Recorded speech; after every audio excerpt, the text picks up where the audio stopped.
Listen. Hey everyone, this is Mark again, and today I'm taking a temp position at Aperture Cybertronics as a CDP admin. I've already got my first email, so let's get to work. Alright, looks like Michelle wants some insight on what data is available from an old study. Let's head to the data catalog and look at what's inside this table. First we see the lineage, but what Michelle wants to know is the schema.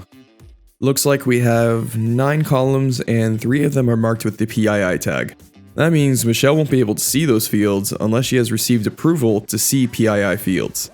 I'll send her a note back describing the schema. Alright, looks like Michelle would like access to this table now.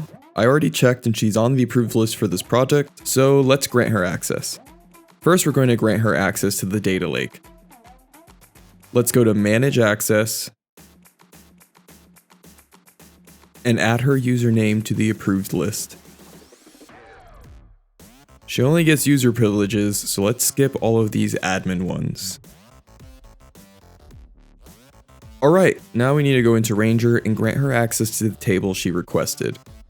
She's approved to see all study results, so we can use this Compassion Cube study results policy, which is a catch-all for all of the result tables. The policy uses a wildcard to apply to all of the study results tables no matter the date. The approval list says she only has read permissions to the table, so let's add a new allow condition that only has the select permission.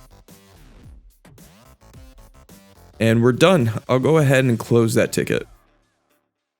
Okay, Scott's team needs a compute cluster for the Cloudos project that runs Spark and has a notebook.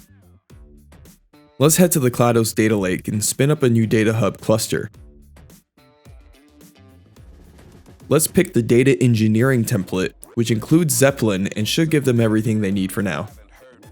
I just have to type in the requested name and click provision cluster. And now I'll let them know their cluster is on the way.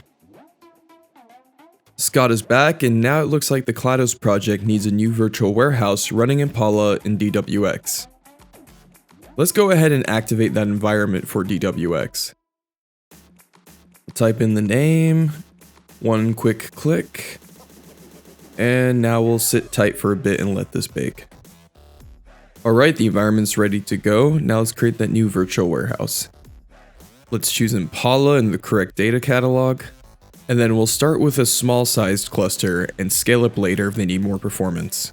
Let's set that AutoScale policy to conservative as requested, and we're all done. Well, that was fast. Guess the Cloudos project is already ready for production. Let's go ahead and change that auto-scaling policy for them.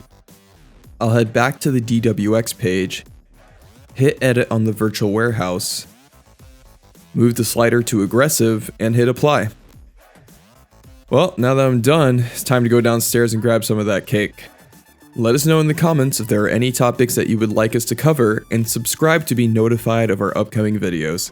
If you have any questions about CDP, check out our community site at community.cloudera.com.